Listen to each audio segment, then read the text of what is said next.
Have fun, everybody. We.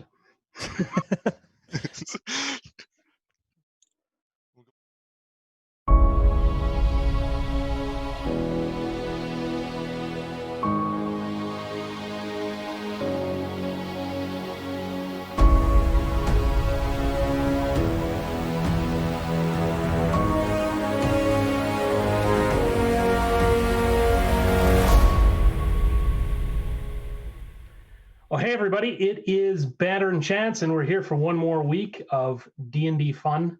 I'd like the players to all introduce themselves, and we're going to get going. And once again, really happy that we can come together and play. And I hope you are enjoying watching a group of 5 people come together and really go through the baby steps of learning how to get into a campaign and go through it and learn not only to work together as characters, but also to play together as a team. So I hope you enjoy it. Maybe I'll get Shady to kick us off. Shady, why don't you tell us about your character? Hello, I am Shady. I play Runt. She is a young human rogue. Hi, I'm Luna, and I play Geen, and she is a human Kensei monk from Kozokura. Yay. Hi, I'm Aiden. I play Kane Harbinger, who is a wizard/fighter, and he comes all the way from Waterdeep. And I'm Brad Williams, and I play Rogar Norixius, a brass dragonborn paladin of Helm. Fantastic. Well, I guess without further ado, we should get into it on June 13th.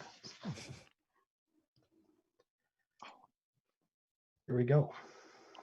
Previously on Banner and Chance, our party was hot on the trail of Kane's uncle Burkle, who holds the key to the whereabouts of Geen's sister. Having escaped an attacking horde of the attacking horde of a dragonborn sorceress filled with orcs and kobolds, they found themselves on a boat captained by a werebore, Jaren Redstream. This werebore was the bastard son of Sand Krulik, the leader of the marauding Grey Patriots, and they're led to understand that this werebore has a bone to pick with his dad, and indeed may actually be vying for the control of the Grey Patriots. While it appeared that the werebore was actually content to help them sail in service of his revenge quest, the weather did not cooperate, and the party found themselves bobbing on the Moonsea in the middle of a violent squall. Jaren was able to pilot the ship through this treacherous weather, but in the process, the party's dear friend and member, Clara, was first smashed by a wave of water, loose barrels on the deck, and then carried overboard, lost to the sea. Unable to stop and save her, the party was forced to stay on board the ship as it was piloted into calmer waters. Runt had found Clara's bag and had found some of the items, including a black onyx lotus that she had picked up from the deck. As the weather began to be not pleasant, but at least calm, Runt found that object was activated, and the glowing visage of a sage appeared before them, asking where Clara was. He was making some interesting assertions when Geen recognized this person, and he recognized her. They had a few moments to exchange information, and he was able to issue a warning, and then suddenly he was surrounded by a violent black mist, which first faded his image and then eventually took him all the way out of their view as the item which Runt was holding returned to an inactive state. Then, surrounded in an unearthly blue light, the party was assailed by a specter, a ghost that they had actually seen once before in Ash of Benford. And after a violent confrontation, which actually resulted in the liquefaction by necrotic damage of Wraitheen Fell, they defeated this this specter once again and forced it off the material plane. The party found itself on the deck, and they were recovering, binding their wounds and recovering from this fight when Kane spotted flotsam in the water and Clara's body amongst it.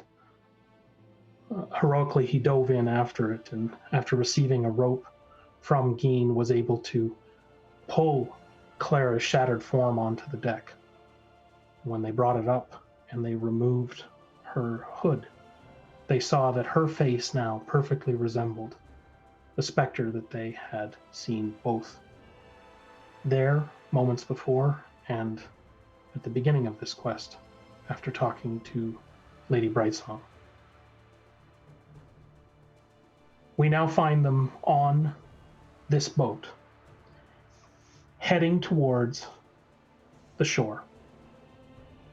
What do we see all of your characters doing? And Geen, I'm going to start with you. Is this right after we pulled Clara's body out of the water, or is this later? We'll say that it's say a half an hour later as the shore continues to come closer and closer. So her body's still with us on the boat. It is. Okay, then Geen's still clutching onto her body and she's still crying. The rest of you? Kane is by Geen, just chilling on the side. Not really chilling, just kind of sitting on his ass, just hands in his head, just wondering what the hell happened this past day. Just trying to figure out what happened these past events, trying to reconcile what happened. What words would you have for each other? Geen wouldn't be saying anything. She'd just be crying the whole time. I'm pretty sure Runt is just standing in one place, staring with no expression at the wereboar. Rogar, what would you be saying right now?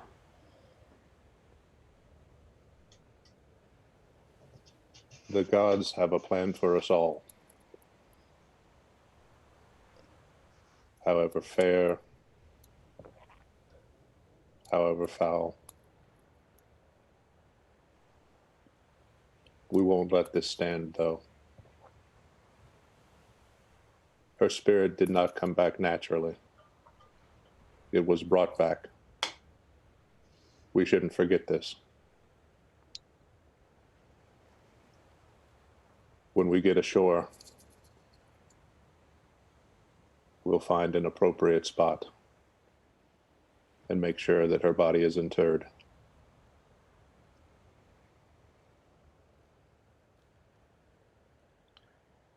The boat continues to head straight for shore. You're not sure, but you think for a moment you can hear the deep lull of bells again emanating out of the water. And as the boat courses closer and closer, you can see that Jaren's eyes are fixed on a point on the horizon. And every so often he'll look up, he'll hold his left hand out, and he'll be looking across his knuckles at the distant shoreline off to his left. That deep tolling bell, that unearthly ringing continues, seeming to come everywhere and resonating the very timbers of the ship.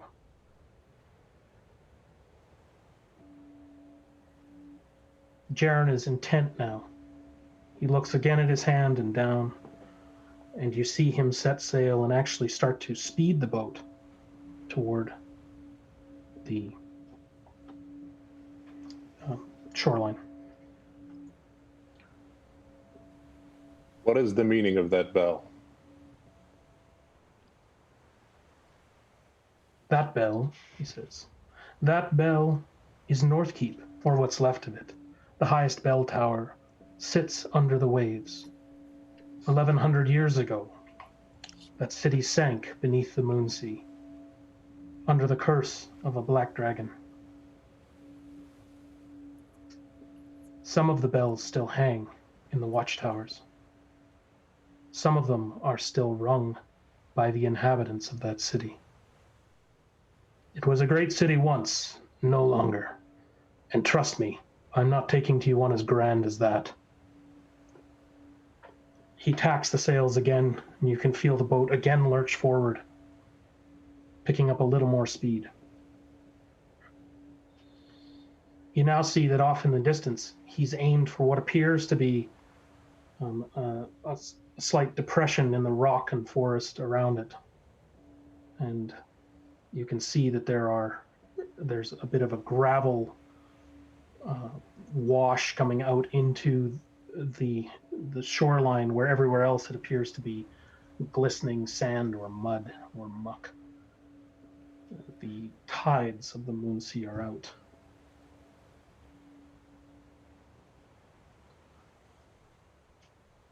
We'll be hitting the land in less than 20 minutes. I suggest you ready yourselves. This won't be the smoothest of dockings.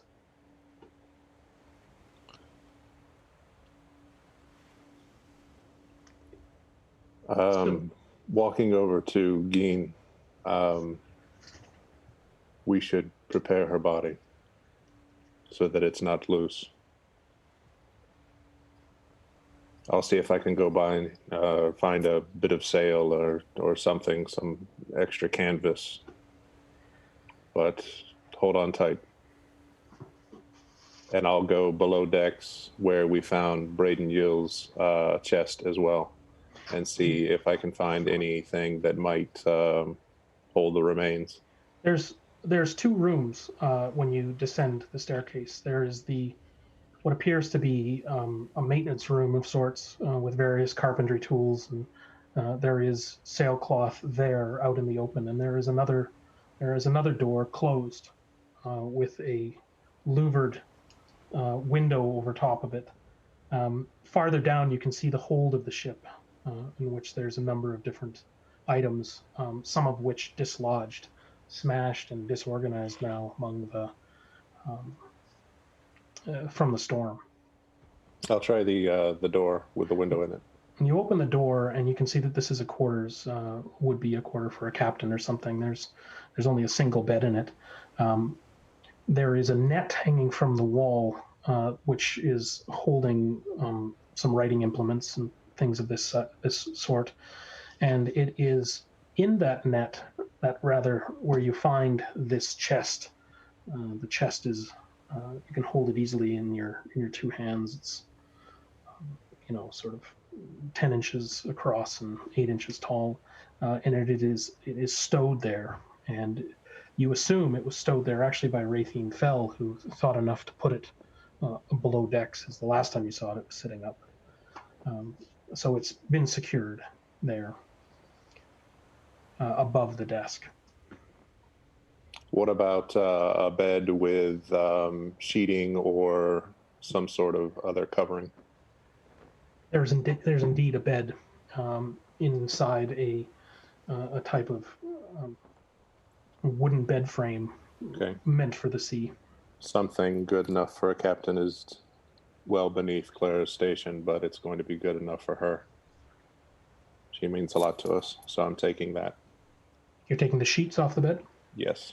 Okay, so you take these gold and green sheets off the bed.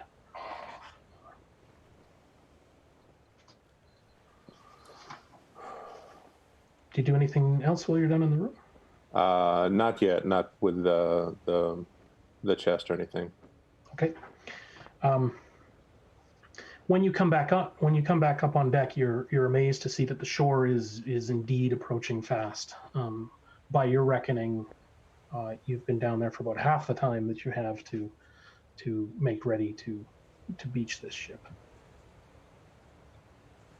Okay. Walking past Runt, I'll say, "Come, we need to find something to hold on to." Following along. Okay. Right.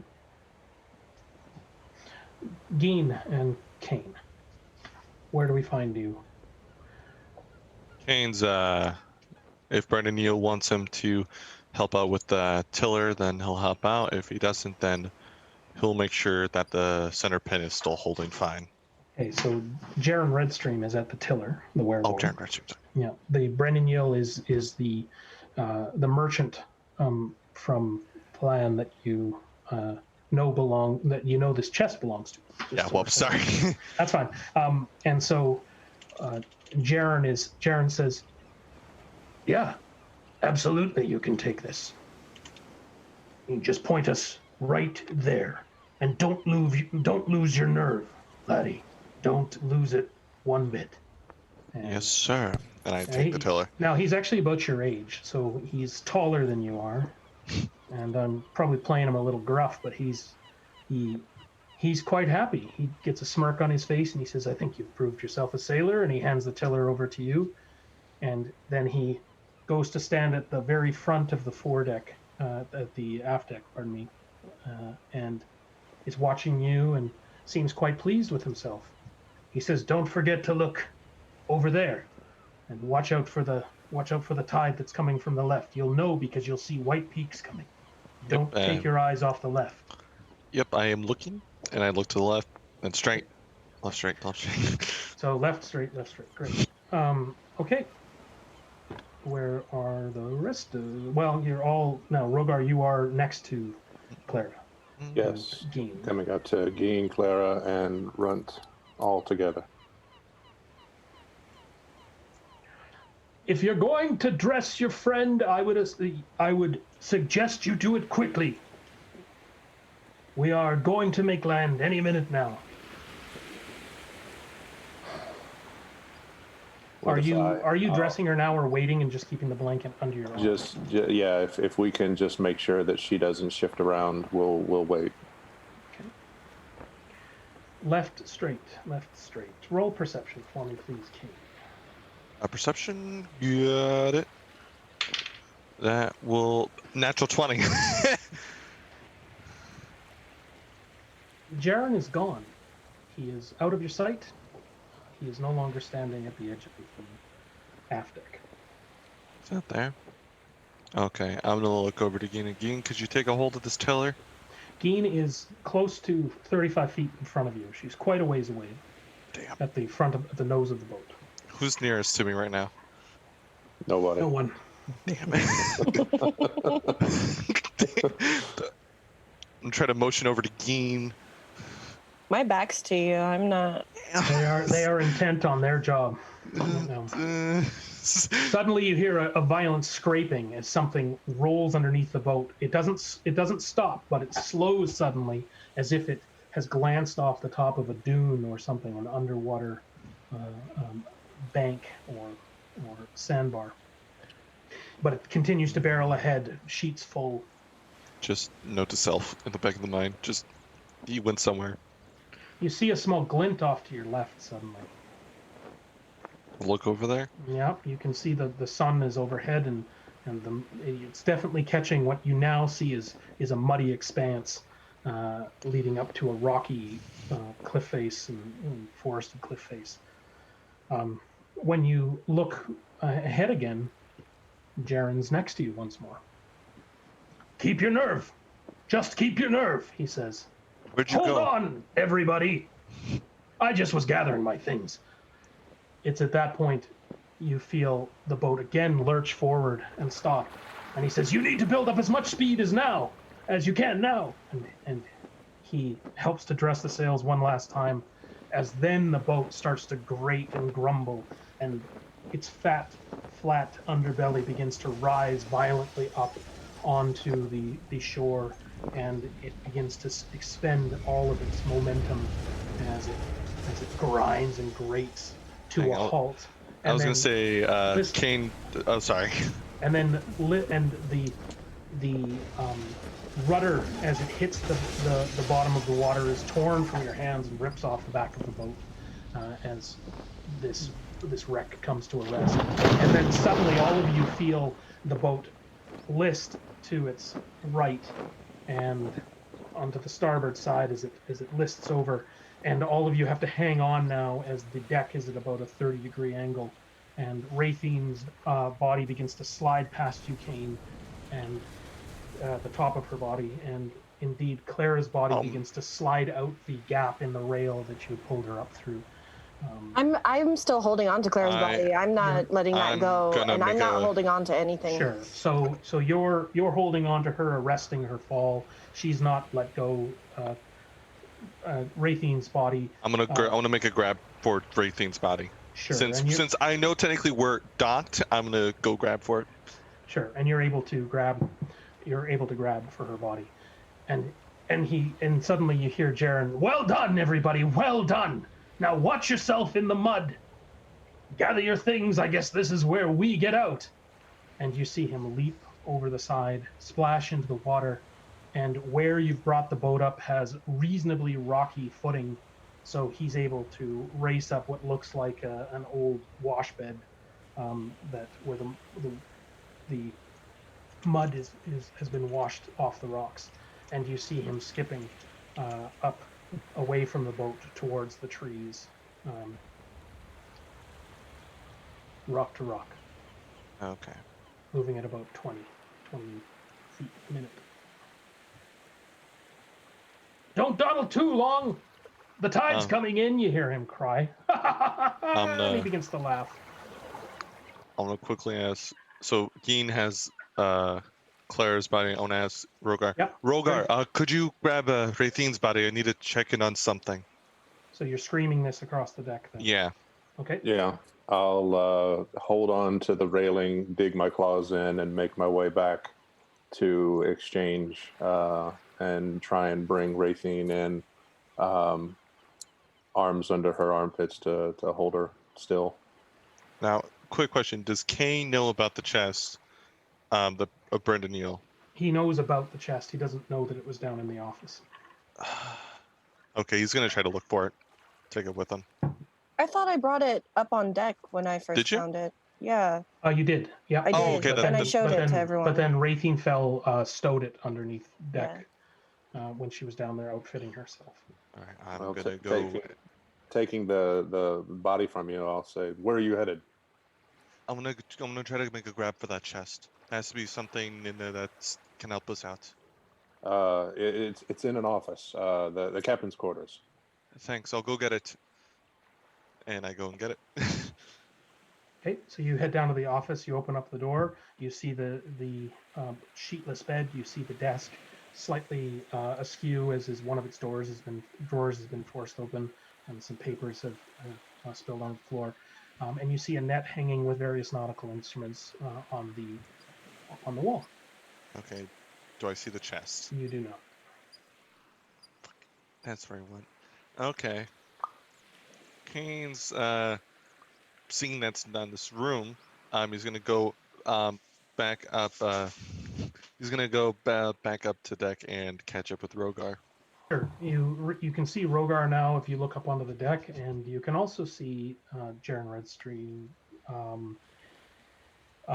now about 150, almost 100 yards in front of you, beginning to still clamber over the muck and the mire up towards the beach.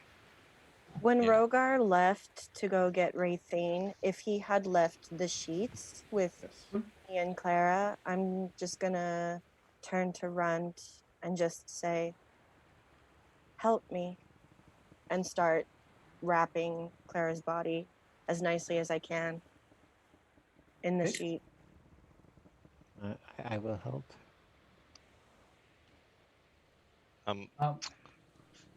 I was gonna say once Kane catches up with Rogar, he's gonna say to Rogar, "I think Jaren took the chest. He disappeared for a second, then he was just back here. I think he took it somewhere, or it's with him. I've got no clue." What do you mean he disappeared? He disappeared for like a split second. I looked around, wasn't there. I looked back, he was in there.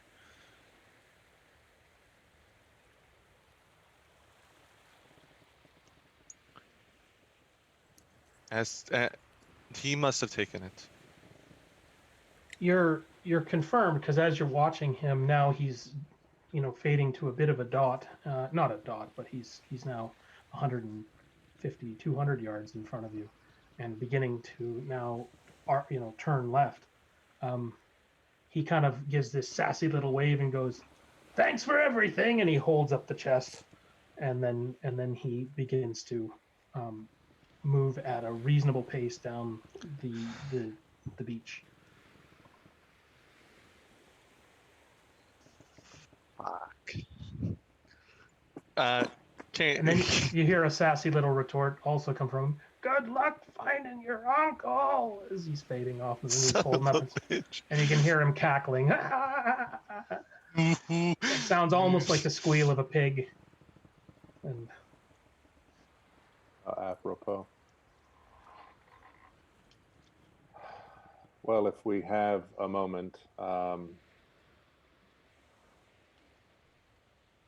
in glancing in the maintenance room, were there any digging tools or anything along those lines? I realize that would be a little odd on a ship, but something along the lines of a spade. no, you can definitely find. You can find digging implements. It's well appointed that way. There's quite an assortment of tools, picks, etc. Okay. Then 2 spades, 2 picks.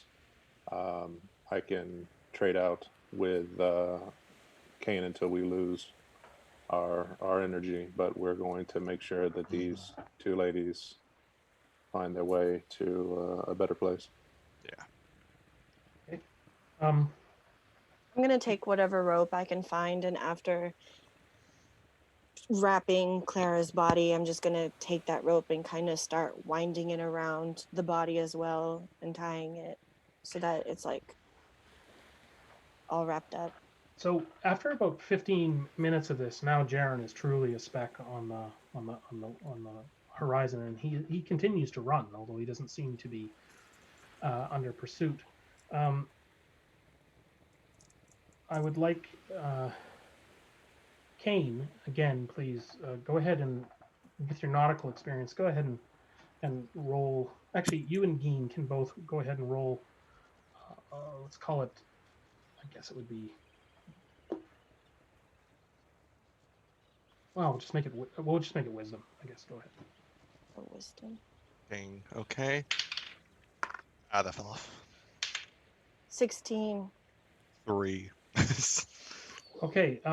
Yeah, you've been around scenes like this as you were growing up on the islands. You've been out on mud flats like this, harvesting shellfish and these kind of things since you were a little girl, Geen. And as you look up, having been away from an ocean for quite a while, you have a very distinct memory of your parents telling you to hurry along now. Don't be caught in the tide. Oh. In fact, you see the mud off to both sides of the ship beginning to recede, and now around the boat appears, the water appears to be deepening and starting to course out in front of the boat. And you see that this is a big expanse of beach, and so this is happening visibly. You can see the water heading up. Trading back with Kane for a moment. Take the body. Make sure you have the javelin, and let me slide off the boat so that I can go and retrieve everything else. Okay. And I'll go off the side where Clara's body went and shout out to Geen once I drop down into the mud and the foam that's just starting to come in. Okay, lower our body. When you drop into the water, and you are a tall individual, you can see that the water is now where Jaren had jumped into his knees. Now you are in at the waist. The water is rising, and you know that soon it'll be over Runset easily. So the body is passed down to you now. I'm assuming. Yeah. All right, quickly now. It's already up to my waist. Yeah, let's go. Almost about. Kane's digging like hell. Did we Okay. get Raytheon's body off the boat? Yeah, he's gonna He already hold on got to it off. Raytheon's body, and then I'll walk to shore to secure Clara's body and set it down, and then come back and begin helping people off the boat. Okay, so there is not a lot of time for this. By the time all of you get into the water, you are swimming. Rogar, as you are heading up the beach, you continue to be at your waist in water. It's Yes, coming sir. up that fast, and you're able to make it up onto what you assume is the natural beach of the shore, and there are freshwater crabs, and there are um, uh, various weeds and plants and debris has been up on the shoreline in that kind of banding that it gets. So you can see where the waves now are coming up on board. And what you notice is you notice that the wall in front of you, like it was on the other side at, at Crown Cove, is fairly sheer. This one is rocky though, filled with knotted timber and debris. And one thing that you notice, at least where you're standing here, is that the water is starting to very quickly close distance on the rock wall. You've got about 12 feet of dry land now, but you're not sure how long that is going to last in front of you. The rest of you are in the water now and paddling towards shore. I'll wade back out and especially help Runt, who's the smallest of us all. To your favor, the tide is pushing you in, so that's helpful. You're able to all now clamber onto the beach. Kane, you have the upper torso of Raytheon Tell, previously wrapped from before. Rogar, you have Clara's body next to you. A digging implement of some sort slung over your back.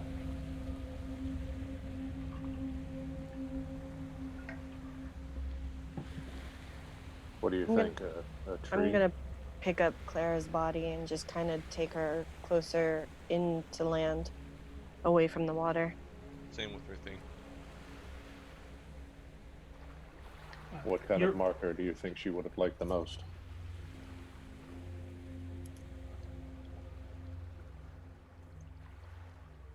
Ying, you knew her the best. Trying to remember what Kelsey told me. To your memory, you would think that a simple marker, sophisticated, would suffice. However, you don't see anything immediately around here that would allow that. It's rocky like a riverbed. The cliff in front of you is crumbling over the centuries with large granite blocks. Do any of them resemble headstones? Indeed, there's a number of flat slate pieces that have come down from these walls. You can find them scattered in and amongst the debris. Some of them are even blocky in shape. Might I retrieve 2 of them quickly before Mhm. they disappear beneath the waves? Yep, you can grab 2 of them easily. Okay. Didn't Clara have like a necklace or a something that she used to wear? Am I remembering that correctly? There was something. I don't know if it was like a brooch or. It was a cameo, so Oh, okay. Yeah. Okay.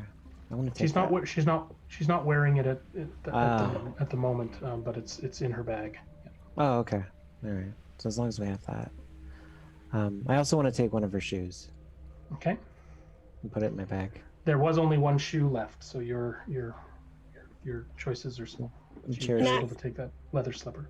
Actually, just to go back a little bit before I had wrapped her up, I wanted to take a piece of her hair, like take a chunk of hair and cut it off, and then just kind of tie it, like if I've got something small, just to tie it and maybe put it in the same bag as my little meditation bowl. Sure, you can do that. You can put it in the bowl itself. Yeah. When Rogar gets back with those stones, I'll go up to him and I'll just kind of quietly ask, should we burn them? Like before?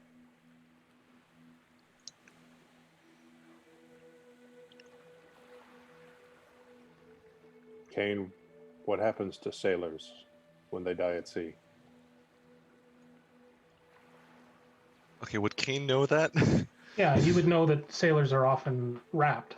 Um, Mhm. they are wrapped and they are left to the waves, really. Yeah. If not that they there's certain cultures that will put them aboard their boats and they will light the boats on fire. That that kind of thing in the Nordic Hmm. culture.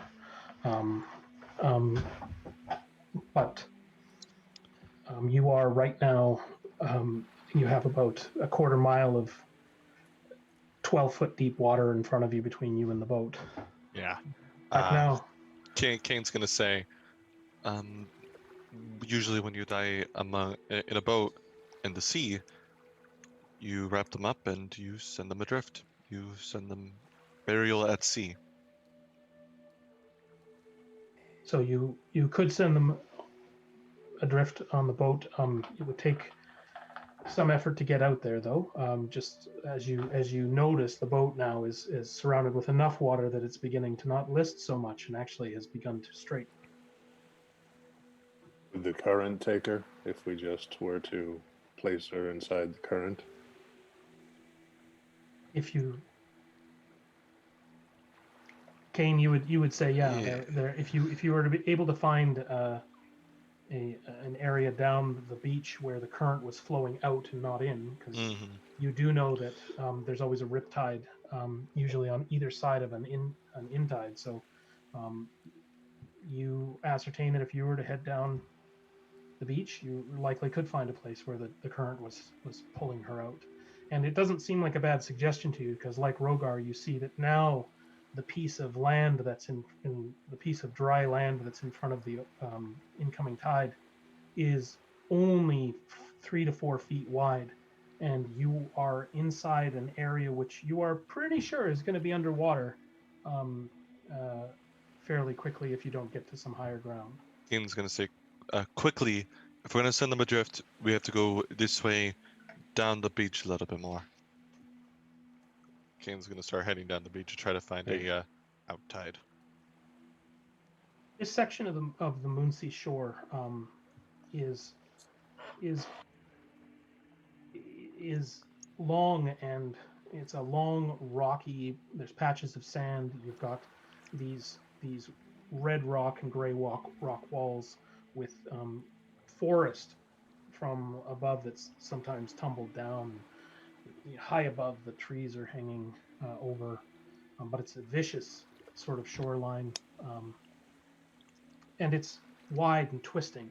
And as you start down that road, you can actually see, every once in a while you can see Jaren pop out on a far uh, spit or a little patch of land as he's making his way down the beach, still moving at quite a clip, uh, only encumbered with that chest. And so you are able to head down the beach and begin to move quickly if you so choose.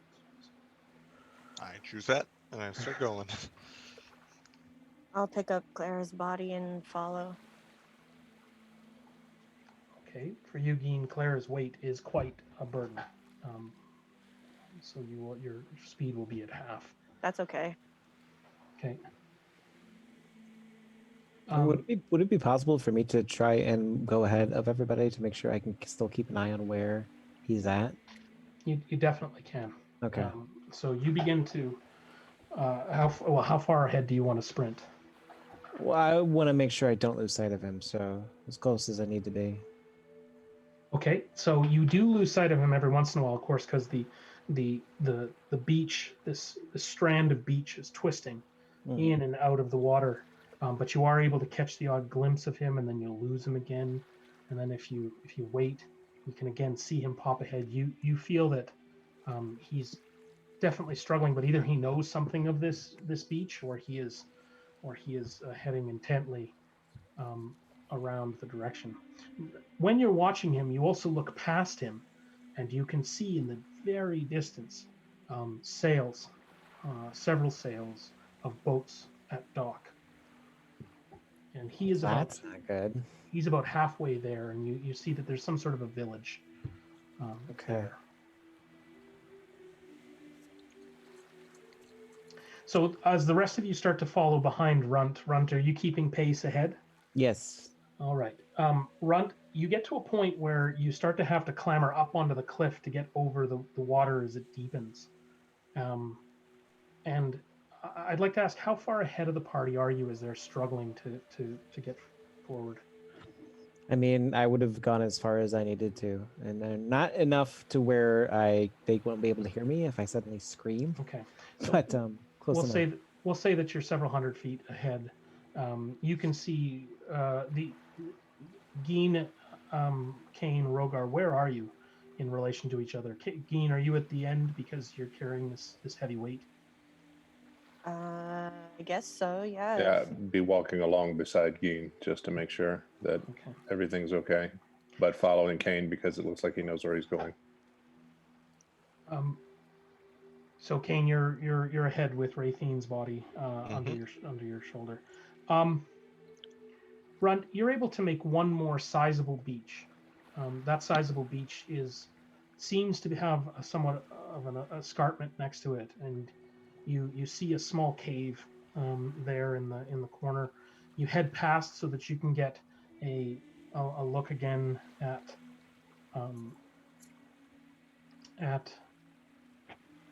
Jaren, and when you're up on those rocks, you realize that you can go no further.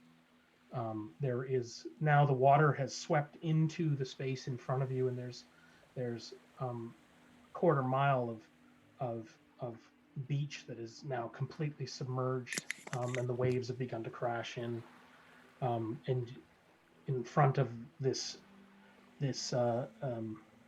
small beach that that's behind you, you can see that now when you turn, because you're 6 feet up on this rocky escarpment, you can see that the boat now has begun to straighten and now is drifting into sort of following along the shoreline next to your party, and then begins to drift its way out to sea. And indeed, there's a current in front of this beach that you're on that is now pushing the boat farther out to sea. And you can see now 100 yards behind you the three of your friends and the body of your two other friends, the bodies of your two other friends come into view at the edge of this beach. Okay. I guess I'll wait for everybody then.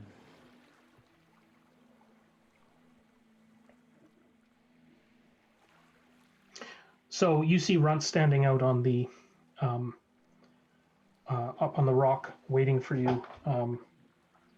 You're able to reach her. All of you now are past that same cave, and you head up the beach. You now reach the wall where Runt is stopped. What was the cave that we passed? Looked like a crack in the rock, crevice of some sort. But more importantly,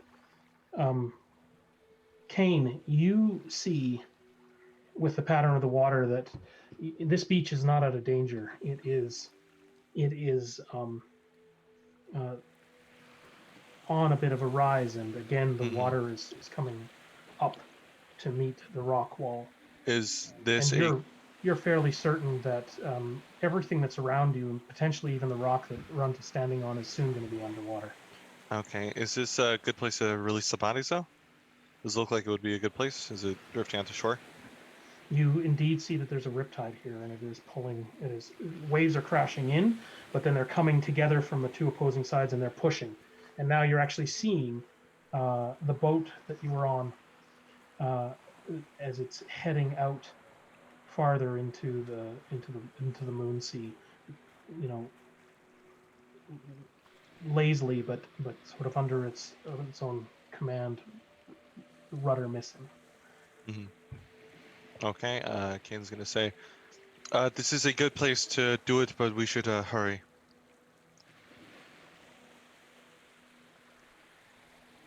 All right. Well, let's be about it then. Quickly. why don't you tell me what are your characters doing with the bodies now? How are they setting them free? I'm gonna look into Clara's bag and see if I can find any mementos she would have kept. And if I can find one, I'm going to tuck it in to the wrapping on her so that she can keep it. And then um I will take off her bag, take off all my weapons, and just kind of set that up on the beach far away. And I'll pick up her body, and I'm gonna walk into the water with her till I'm probably about waist level, or at least I feel I'm still comfortable to be without being pulled out. That And this is an aggressive riptide. Two things are happening. One is that you don't have to walk very far to okay, find the edge of that water.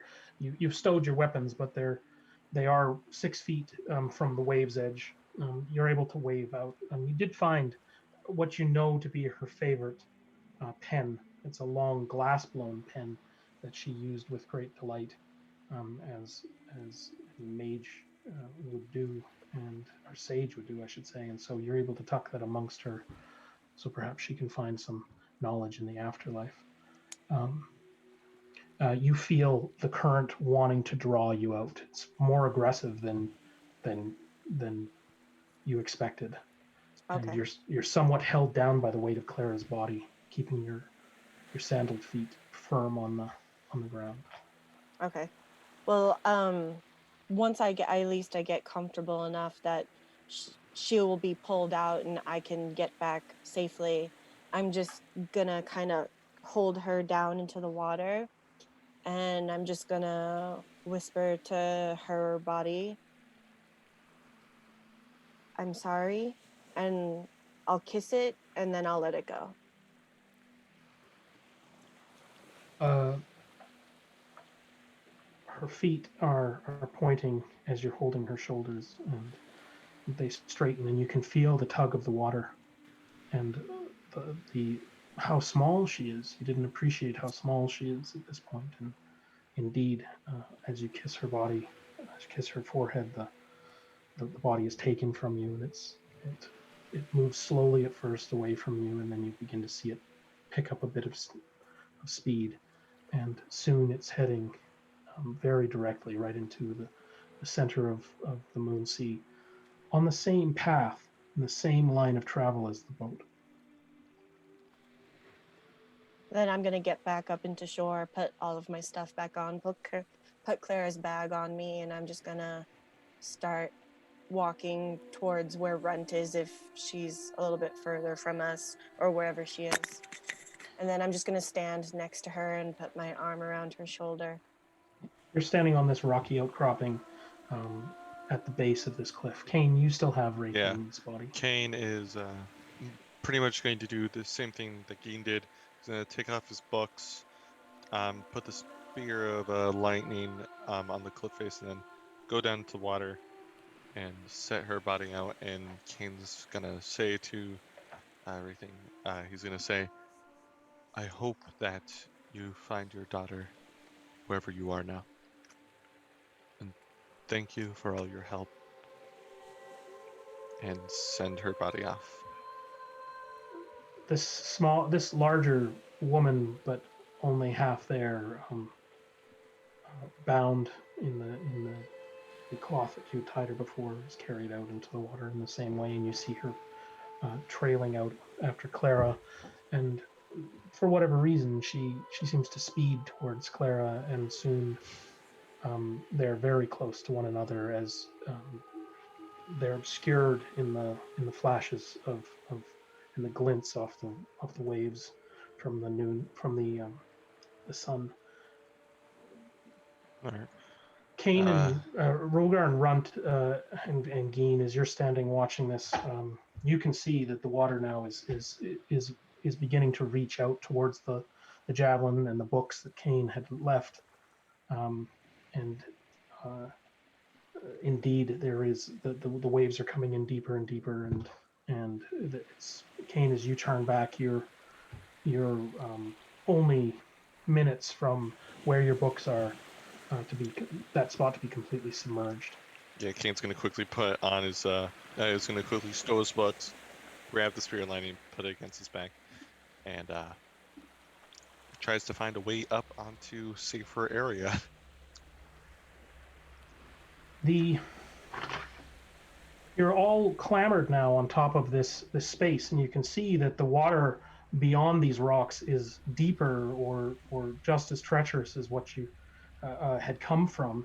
The water where you're here currently is somewhat calmer, but there's that incredible suction that's heading out. So even if you step in and it's only 2 or 3 feet deep, you're feeling at any one point a danger that if a large wave came, it might indeed pull you out to sea.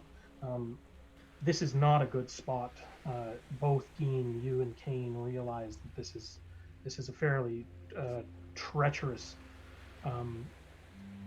space to be in. 50, 60 yards now down through the water, back the way you came, past that crack of a cave. You hear a voice. Hello! Hello! Hello! And you can see this old woman standing up to her knees in the water, 50 feet, 60 feet in front of you. Please come, she says. Come, you're in great danger, she says.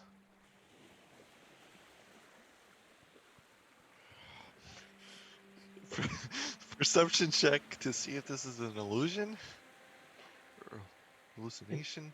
No, I'm just headed right for. Yeah, okay. this is dangerous. Good, Sure. good, little one, come. It will be very deep, very soon, she says. And then she goes, ha ha, visitors, please. Okay, I start Right. heading towards her very.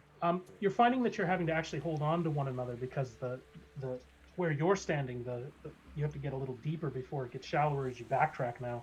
Rogar, you're seeing your friends slip around. Kane, not so much, but Runt definitely is having a time of it here, and you're able to- I'm picturing Runt like grabbing onto Rogar, like pulling him, like, and then eventually Rogar coming up out of the water and he's holding her.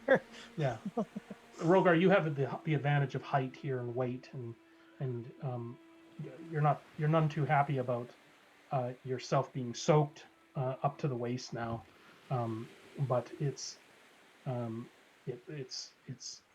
still you're able to clamor. Come, she's giggling now. Come friends, please, to safety now. I As you would get get close- to a higher point, but I plan to stay where I was and just watch the bodies until I can't see them anymore. You are at that point now. The bodies are just specks, and in fact, there is no higher point at this point that you could go without scaling the cliff. You could do that. However, the rock is brittle and loose, and you now see that the escarpment that you were on is mere inches below the water. In fact, the water at the foot of this little escarpment that you're on is 4 to 5 feet deep. It is, and again with that pulling current that you were worried about before. Is there not an area that leads, like, on the sides that leads up to the top of where that cliff is? No, these Is are this just a cliff few. like really big? This cliff is big, overhanging, broken shale, the odd gnarly piece of broken, long dead wood, but for the most part, this is a rocky shoreline and carved by years of who knows what kind of erosion. And yeah, indeed, you were in probably the last piece of high ground beach for a quarter mile in either direction. So it is this little 50-foot piece of stretch, which is now filling up just like a swimming pool. So your friends also now are about half the way, let's say 3/4 of the way to the woman. And as you near the three of you, you can hear her voice ring out off the rocks. She says, "Please, all of you come. There's no time to waste. There is no time to waste," she says. And then she starts to sort of dance around in the water. And she goes, She says, she begins to sing, and she goes, "The beach is long, the sand is deep. 3 hours to the town you seek," she says. And as you come closer again, she sings, "The tide is coming in, you know, and soon you will be under wave, completely soaked, no matter how brave." And she points at Eugene. "But I am here to give you hope. Come, come, come, come, safe as a rope. Now follow me to my home above this mud. Warm fire, safe and dry from this flood," she says. You continue to move. There's probably alcohol too. "Ha ha! We always enjoy a little bit of a nip," she says. Follow me, tell me of your stories, please. For so long have I lived alone. The stories feed my withered bones," she says and laughs. "And in return I'll offer thee a chance to rest and convalesce and find the peace denied to me. Come, come, come, come, the tide is now too high. Come sit with me and share my fire." She looks at you, Rogar, and at you, Kane, and she says, "Sir, your eyes are sad. Your spirits are down." And Geen, now as you approach behind. Well, what do I see if I look the other way from where her cave is, though? Like, do I? This is if what I- Runt had seen before. Now it's an escarpment of deep bay that you would have to swim, and the waves are crashing in. I don't want to go to this lady. I don't like her already. "Your eyes are sad, miss," she screams at you, Geen. "Your spirits are down, but I will not let another drown." It's too far for me to go the other way to get into some safe land. Far too far. Fine, I'll go to the lady. Rogar, if you are watching Geen at this point, the moment that she hits the water, the tide, you're having to clamber to the rocks. And I'd like you to please make a strength or athletics check to go ahead and see if you can indeed hold yourself back from the tide, which is wanting to rip you out. 16. You're fine, Rogar, with your weight. Geen? 18. 10 feet to Rogar now, and you are able to clamber along the rocks, and it's breaking underhand, not offering any purchase that you could climb, but you're able to grab onto the odd tuft of dirt and ancient clay and be able to hold yourself enough to the rock wall to be able to, clamber to the group. All of you who are now seeing this lady see her turn on heel and head into the cave. "Come, come," she says. "Your spirits are down, but I will not let another drown," she says. Does the water get into the cave? Yeah, the water is into the cave. And you can see it's going into the mouth of the cave. "Come, come," her voice is an echo.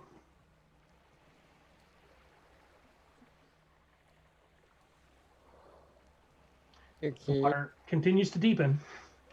The cave mouth now is, you see that there is a natural staircase heading up, sort of a natural group of rocks that head up into this, and you can see firelight up above there, and you have to sort of clamber up a few rocks that are 10 to 12 feet up, and then you're on a more gradual grade that takes you up as the cave widens in front of you.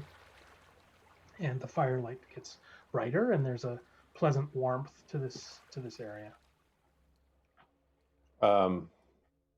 As we walk along, I'll drop back to walk next to Kane and murmur as low as my voice can go. "Do you detect anything amiss?" Do I detect anything amiss? Can I make a quick insight check on the lady Yeah. to see if she's a-okay? She is busying herself in front of you at the fire that's there, set up in a sort of clay oven, and she's motioning to you. She's, come, please. Can I make an insight check to see if this giddiness is actually just a facade? You do not feel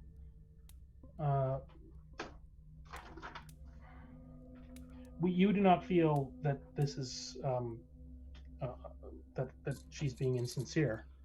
A little eccentric, perhaps, Okay, Kane's gonna say restore to Rogar.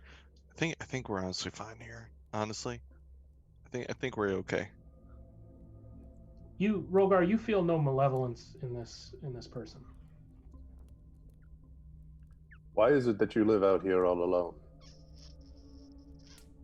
Sir, that is a story that I can tell you, sure, but perhaps first I would like to hear about you and join me at the fire here, please. You're all soaked. Your things are soaked. You have a good 3 hours, 4 hours before the tide settles now, and it's not often that I find people trapped on this reach. But come share Molly's fire. Molly would like to welcome you here and and meet you. And she's quite an old woman. She's small and quite frail looking. And around this room, you can see that there's you know fish there that's being prepared and some herbs and some sea kelp and things drying and a few nets that are being repaired and a book that is laying open, reading, and there's a cot set high up on the wall. Um, she has a few meager belongings here, and there's some jewelry that she's created. There's strangely a large set of man's boots there, but they look old and collected as if they'd come out of the surf. She says, please come to Molly's fire. It's time for you to rest. I can see the sadness in your eyes. I witnessed you let your friends go. I'm so sorry. It's hard to lose people. Believe me, I know, she says. Keen's gonna turn around and go back towards the steps, go down a couple steps, and sit down. And she's not gonna have anything to do with Molly. Okay. Well, I'm going up to the fire and keeping warm. The fire is warm and it's pleasant. Here, young one, she says, and she gives you a bowl. It's a fish stew. Smells nice. It's rich and it smells like the sea, but it's not unpleasant at all. It smells nourishing and good. Please take a moment to sit down and collect yourselves. It's so infrequently that I have visitors, and I want to hear all about you. I want to hear about you. Who are you? What have you been doing? So interesting to have new people come by. Be kind, Runt. At least try it. Do one of these with my finger and then go. Can you just quickly? Can you give me a 20 roll for Constitution?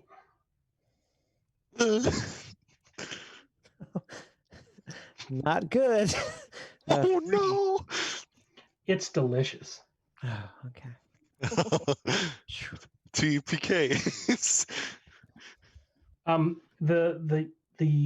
The young woman, the older woman is she's bouncing around. She seems really delighted to have some people share her fire, and she beckons you, Rogar, to sit and warm yourself, and she says, "You might want to get that armor dried off, sir. It's awfully wet." And Kane, at this point, you realize that you indeed are soaked. Your books are soaked. Oh. Okay. I'm gonna take off pretty much all my wickles except for like shirt, pants, all the stuff that's staying on. We'll take off my books. I'm gonna set it open next. Oh, that's bad too. I'm gonna set it near the fire. And right away, the woman says, "Son, that's not going to be good. Believe me." She says, "Here, I will place this behind you on this rock. Every so often, flip through the pages. Just flip them so they don't stick together. This is not the way I was taught to dry books, and I once worked for a wizard like yourself, and believe me, I know how precious these are. Just please flutter the pages every so often." I will do so. And I'm gonna start drying off my clothes. Okay. And grab a bowl of fish stew.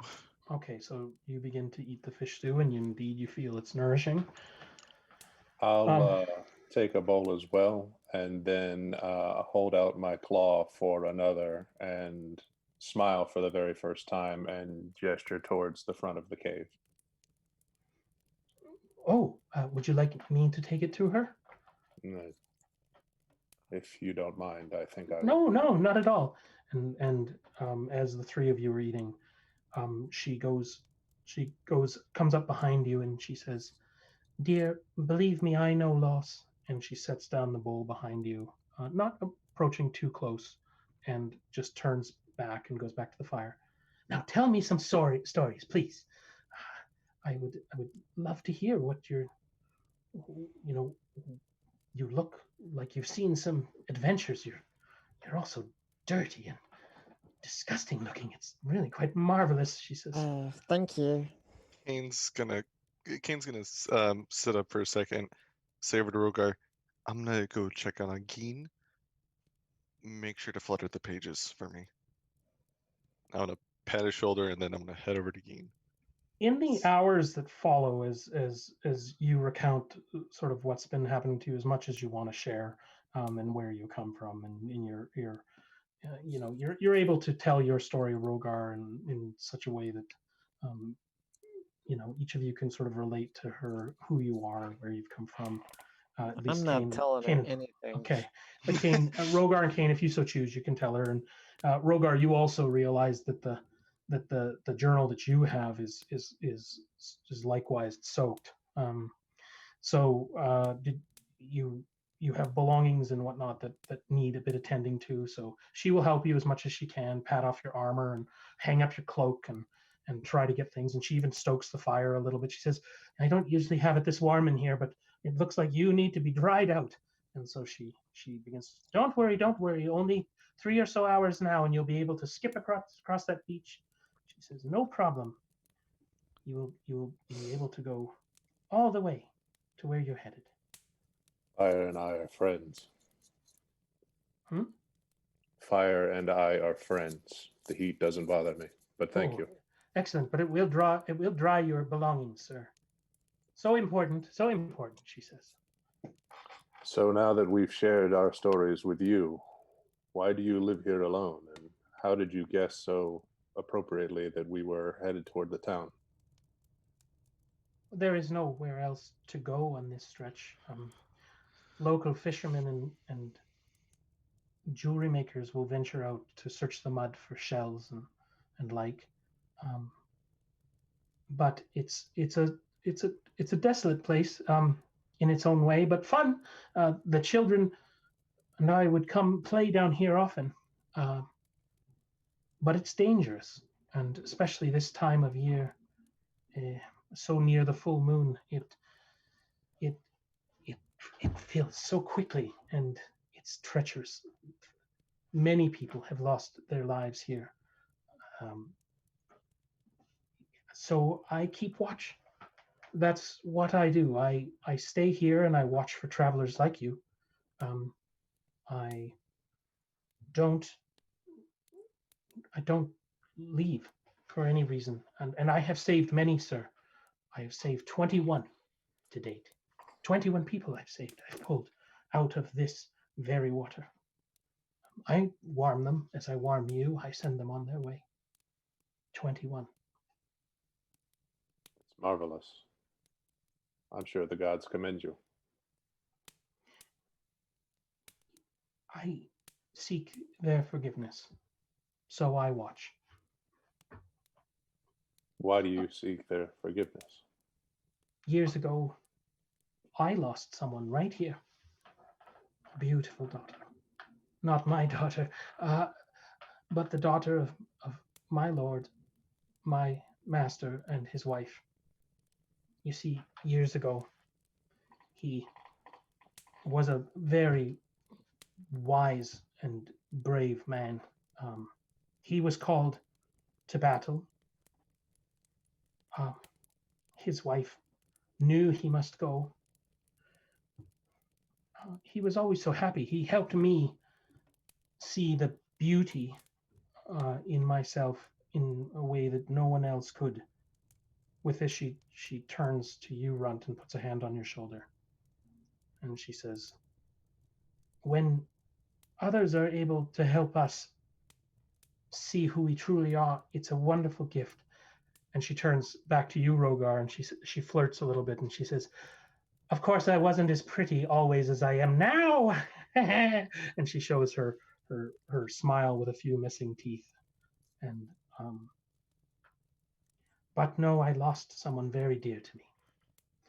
My master was involved in a battle of magic, you see, and he was always so kind to me. I always thought he had such lovely legs, you know. Master Monk, he was such a wonderful person. Um, Not a monk, a wizard, but his name was Monk. It was kind of strange that way. We always laughed about it.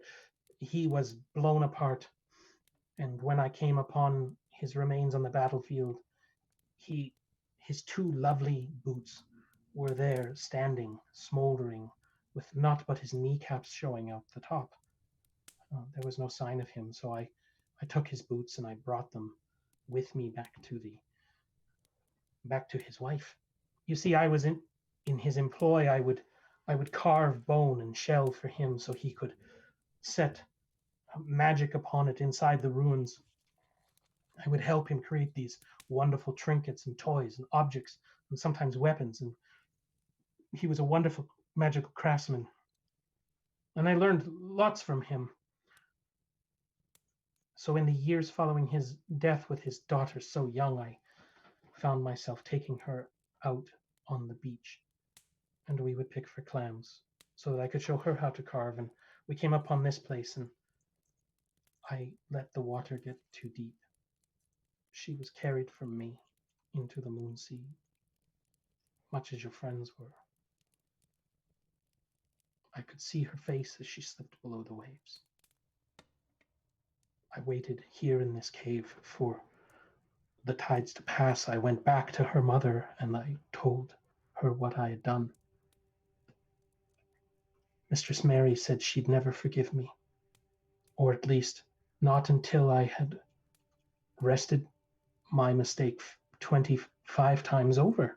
25 times over, I would save people from the sea. And so for these many long years, that's what I'm here doing.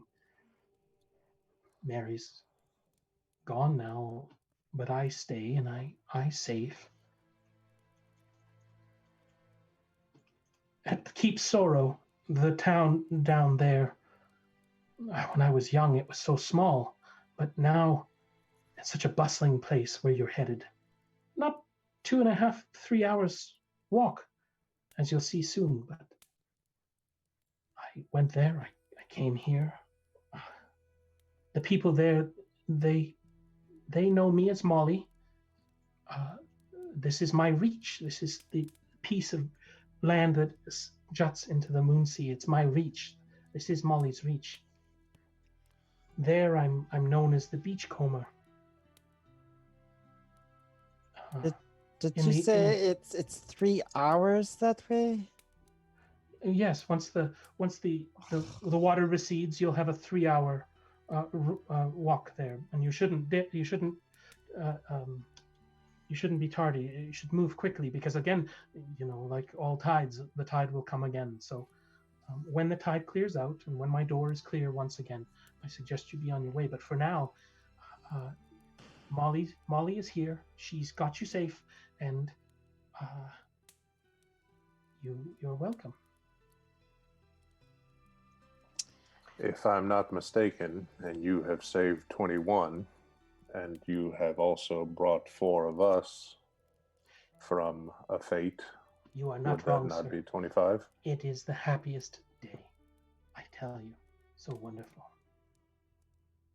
But for now, let's just concentrate on you relaxing and take these few minutes and collect yourself. And with this, you notice that your books are now dry and you can begin to assemble your things and put them in. Gina, what are you doing at this time, if I can ask? You're sitting there with this bowl of soup. I didn't take it. Okay. It's cold bowl of I'm soup. just, it's fine. I wasn't planning on eating anyway. I'm just sitting on those steps leaning against the wall. I've got that little lotus stone just twirling in my hands, and feeling I'm- wonderfully warm. That lotus stone, it feels as if it's got life to it, and it's comforting. I'm just twiddling that and doing nothing. I'm not talking to anybody. I'm not listening to anybody. Just Okay. sitting there by myself the entire time. Kane, seeing that Gain hasn't been here all this time, Kane's gonna go over to Gain and sit down next to her.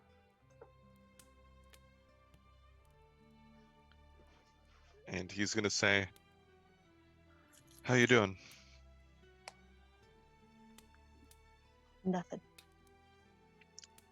Assumed so. Look, I understand what it's like to lose someone you love.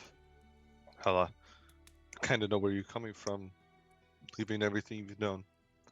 I just want to say, you're not alone. And I just want you to know that.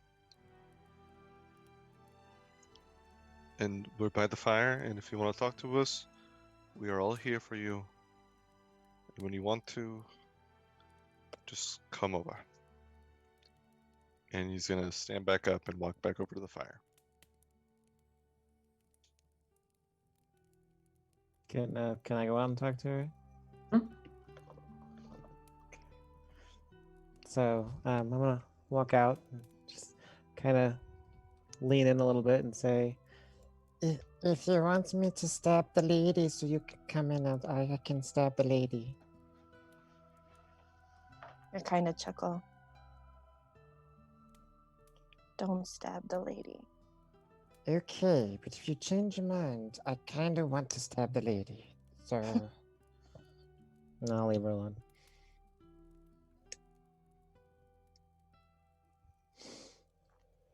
After hearing what Kane said, I'm just going to keep twiddling that little stone and start thinking about my brother. And that's it.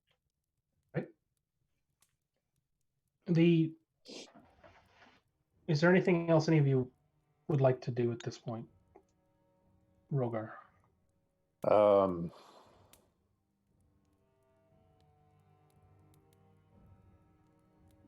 Speaking to Molly, you cannot hold yourself accountable for an accident that was out of your control. Perhaps the lady was very angry, and I loved that family, and her words cut me deeply. She spat them at me, and I feel good about the last 25 lives, and I feel good about yours. We're grateful. It's been too long since we've actually had an ally. Have you ever seen anything like this? And I'll take out the little paladin holding the sheaf of wheat. A child's doll. My little miss, she had many. In fact, sir, this one looks familiar. It could be hers, I swear. It's several years older, but the same style. I see. It's a toy. It bears the sheaf, and yes, it bears the sheaf. Do you know its significance other than a children's toy? It's a paladin of Champia.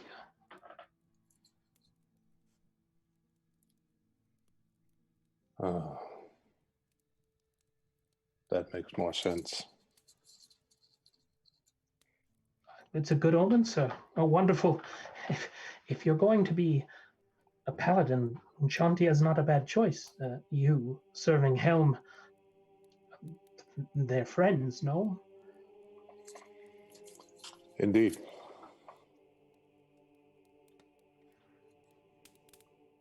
should have become obvious sooner. We all have our roads to walk, yes? Or our beaches to watch and comb. She watches as you put things away, and she comes over. She says, "This is quite dry now. May all your magic be white." And she gives it to you, Kane. Thank you. I put it back. And for you, sir, here is your book. And she brings up the cleric's journal. And she says, "It is heavy, isn't it?" She passes it to you. Runt, she turns to you for a moment. She can say, "Little one, you see the water? The water's clearing, and you don't have to worry anymore. Molly's done her job. She'll see you safely back to the sorrow." Yeah, thanks, Molly. She looks you right in the eye. She comes very close. She offers you not a hug, but just kind of a close embrace. She brings her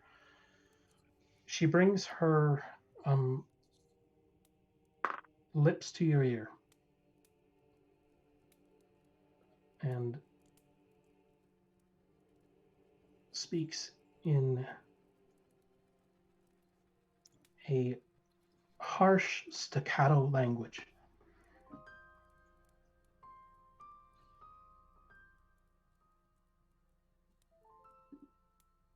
Okay. Do I understand what she's saying?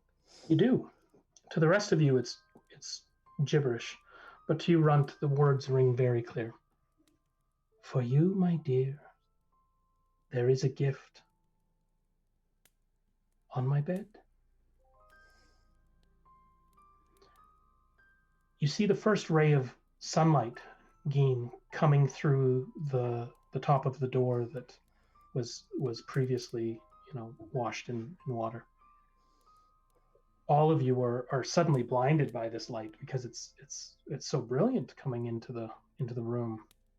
It's a late day light, but it seems to be reaching into the space, cascading, and you see it almost magically crawl back across the cold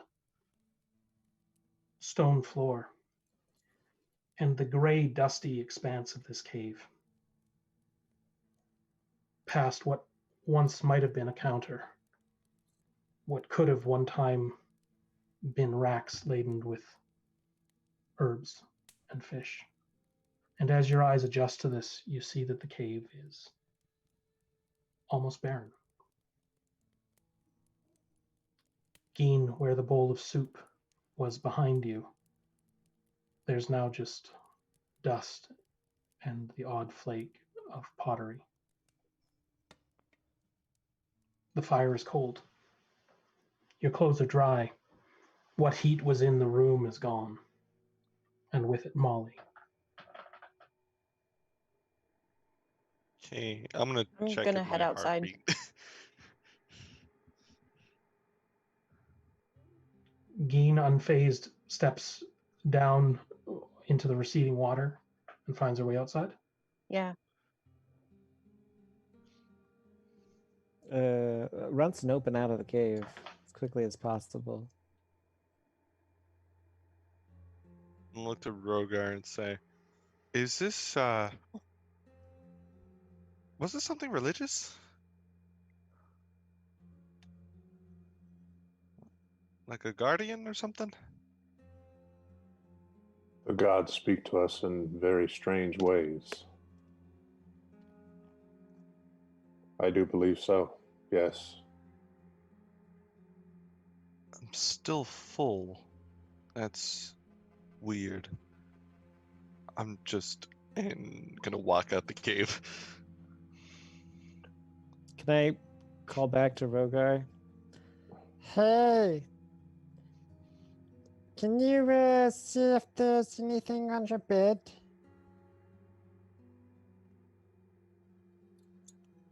I'll take one more look around the room. The platform where you had seen her bed previously is now covered in many years of dust and things. And you see there the skeleton of a small, demure little figure, or at least bone shards, and it's not a fully formed skeleton. You notice three things. The first is that there are two femur bones that are next to her hands. They seem to be untouched by age, sharpened to a point, 12 inches long. Runes carved in below the knuckle of the bone into a primitive type of dagger, a pair of them. And the last thing you notice is in the impression where you would imagine her head to be. While the skull has long since turned to dust, there are teeth.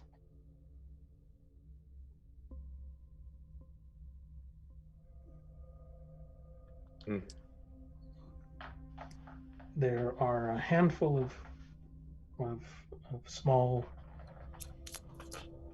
whitish pointed teeth. Is there anything there?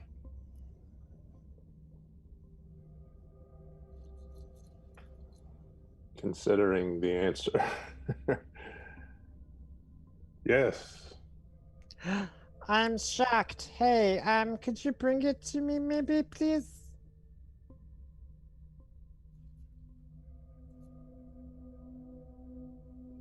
Molly, this makes no sense, but thank you. And since the teeth seem to be separate of the rest of the skeleton, I'll scoop them into one claw and pick up the daggers crisscrossed in my other hand. With your party outside the cave, do you do anything before you depart? As soon as I get out of the cave, I'm walking. Okay. I'm not gonna wait. Turning one last time,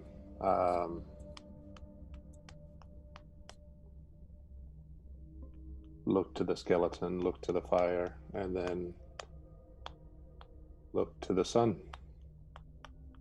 Walk out. Sure. You feel a great sense of relief and contentment as you emerge into the sun, as if someone is standing next to you and then gone. You see your party heading around now the opening beach. You see Geen waiting gingerly as the water recedes a little bit more and a little bit more, moving as fast as she can, but still waiting for that violent bay there to empty. There's no sign of Jaren. He's long since gone. And you're able to walk around the escarpment of rocks that yeah. Runs like,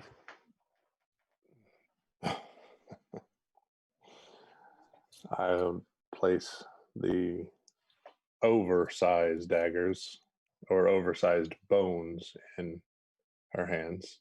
Yep. They're massive. They're human-sized femurs. Yeah. Yeah. Massive for her. And then hold out your palm. Sprinkle the teeth in there as well. 32 teeth drop into your hand. Thanks. I'm gonna tuck them away. Okay. They splash off into the water. No, I wanted to tuck them in my. Oh, tuck them away. I think you said Yeah, chuck them away. no. Thanks. No. Okay. The beach is now open. You see the sails down the beach. All of you can clearly see that now. The night is starting to come on, and you can see that there's fishermen busy on the wharf unloading their catch. Geen, how far ahead are you going ahead of your party? As far as I would have gotten before Okay. they came out. If none of you are moving at any kind of speed, let me just ask: are you making an effort to catch up with her? Yes. Okay. So, Geen, unless you're at a flat run, we'll say that you're I'm walking. I'm not running. okay. But so I'm just. I so would have she- left. She was as you started to catch up with you, Runt and Rogar, as you're forced to catch up. She's easily 300. Well, say it's 200 yards ahead of you. She's moving with purpose and heading in and out of your sight. She begins to round corners, and it takes you a good long while if you're moving. Pardon me, at a reasonable pace to catch up with her. And let's say that it takes you almost an hour and a half before you're up next to her, and now you're all moving with her same purpose. You continue your walk now towards the town. And it was known as Keep Sorrow. Keeps sorrow. Keeps Sorrow. Keeps sorrow. The beach is called that? The town we're coming to is The called town that? is called that. Oh, okay. You continue to close the distance on this town. You're getting closer and closer, so you can see the docks and you can see the houses now. You are rounding the main bay where this town finds itself. The docks are set up high off the mud flats. You see a curious little figure in and around the docks and sort of ahead of them. He's you can hear the sound of industry now. It's not a small town. It's actually quite a prosperous village by the looks of it. And up ahead, you see a finely dressed, rather handsome, older gentleman picking his way through the debris on the beach, and you can see him carefully examining rocks and throwing them, and picking up shells and talking the odd one away, and gathering these, and you're coming up fast on this person, the four of you, and he sort of looks up to regard you and kind of gives this little dance and gets a little excited and waves at you. Hello, he says. I ignore him and keep walking. Okay, so you motor past him, and as you go past him, you can see that he only stands maybe 2.5 feet tall. He's a handsome older gnome there. What are you doing here? He says. Welcome. He says, welcome. It's a wonderful town. Boy, your hair is awful. He says, I would very much like to help you with that. And he's sort of struggling to keep pace with you and then he sort of peels off Geen, and he tries his luck with Runt. He says, "Oh, you're more my size. You're a pretty thing. Care for a manicure?" And he goes over to UK and he goes, "Ooh, your hair is wild." He says, Yes, maybe a cut, a wash, a shampoo." And then I am very fine.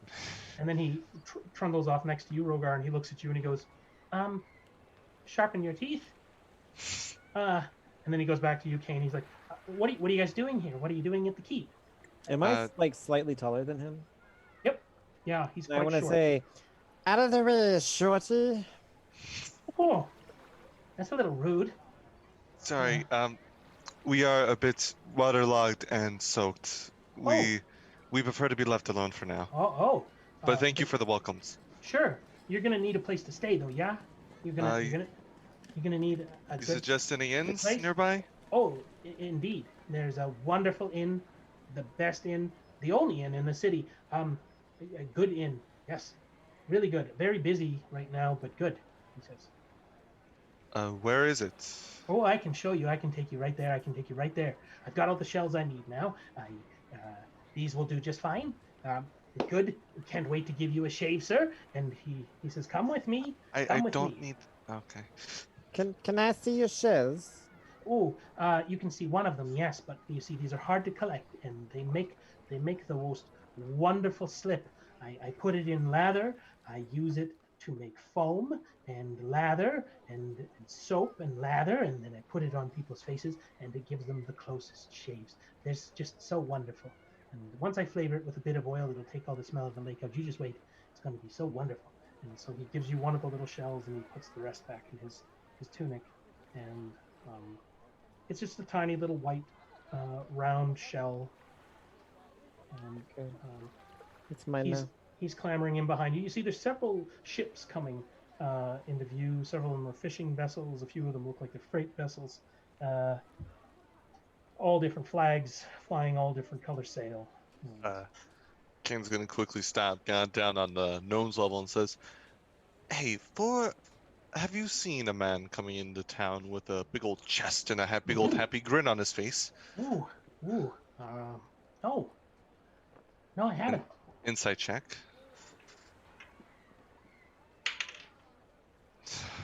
Okay. 7. No, he hasn't. He hasn't. No, I was just cutting hair all day long, just down here to collect my shells. You should, got to get back in before it's dark. There are, well, how do I say this? There's terrible things happening. Terrible, yes, that's what it is. Terrible things all around the lake. Terrible things happening, and terrible things happening here. And so I would love to get you into the inn, so I know you're safe, and we can be friends. I think that would be good, and I can cut your hair. I think that would be good too. What's Come your on. name? Oh, my name's Bill Corn. Bill Corn, Yagim, Joker, Feldman, Ordame. That's my name. Bill Corn. You can I'll call just- me, or some people here call me Bilk. Bilk the Barber. That's my name. Bilk the Barber. I cut hair. I shave faces. I will sharpen your teeth, mister. And he points at you. I've been ignoring this whole entire thing and just heading straight into town. She is determined. Wow. What is with her? He says. We lost somebody recently. Let's just get to that tavern or inn, right? You need a good night's sleep. You need a hot meal, and everything can be better in the morning. Believe me, it fixes almost everything. And you seem like good people. He points at his long nose and he goes, "I have a nose for good people. I know who's good." Can I tell catch you up to good. Dean? Yeah. Settle the skin. So, what if I stab this one? I smile He sort of and just perks keep walking. He sort of perks his ear up, and you kind of see him dancing around. He's, am I okay here? He turns to you, Kane, because you've been talking to him the most. I'm gonna take out my pendant that shows him a spell guard. It's like, "You're okay with me," and I put it back in my chest. Ooh, the fuzz. Okay. Good to know. Good to know. All right, come on. It's this way. This way. Come up here. I'm not following him. What I'm gonna do when I get into town is I'm gonna find a place myself, and then if people follow me, they follow me. If they don't, they don't. If I find a shop on the way, because I'm also wanting to buy some stuff, then I'll stop in there. You want which story? If I'm gonna look for a place to stay. I'm not concerned with this bilk at all, and so I'm gonna try to find it by myself. And along the way, if I find a shop, because I'm kind of getting low on arrows, I'm gonna Sure. stop in. So as you head down, Gein's now leading the way. You can see there's an obvious main street down here, and indeed you can see that there's farriers and there's warehouses, and yes, there's a blacksmith, and indeed there's a Fletcher there that among other things is producing, feather dusters and has been fletching arrows and seems to be producing. He's got a selection of hunting bows and whatnot.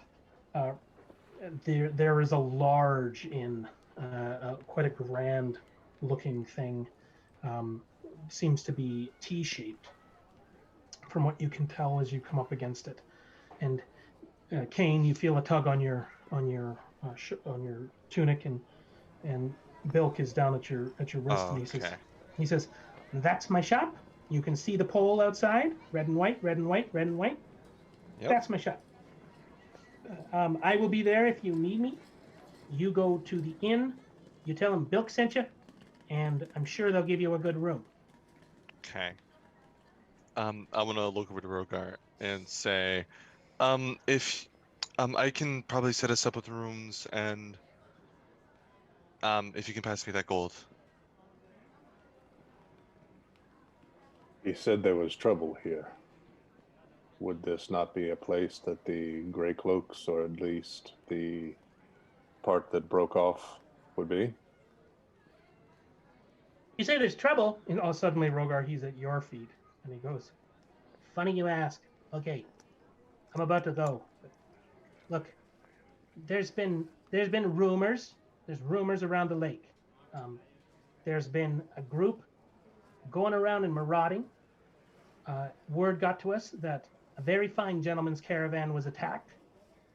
Yes, there were Grey Patriots involved, and now it seems the Grey Patriots are aligned with Dragonborn and all sorts of people. And then there was somebody burned down a jail, and there's this lady that she's terrassing around, and she's robbing people and killing people. It's awful. And then of course there's everything going on with the Grey Patriots. And oh man, we had this guy here, his name was Karathor, and he was the richest guy. Woof. And he was in here, and man, that guy came in and he brought trouble. He's gone now. Yeah, but there's murders. Did I tell you about the murders? There's murders.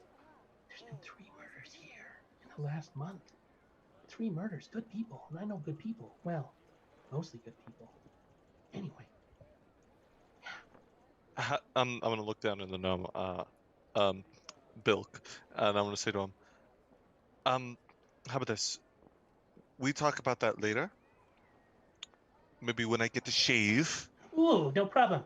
Okay, I'll go. I'll see you later. And he trundles off into his shop, and you can see somebody's actually waiting there to get a shave. And so I'll be right with you. And he says, "Last shave of the day," he says, and you can see him sharpening his razor like this. And Rogar, this might not be the best place to talk about everything that's happening, and also, he knows about what we did.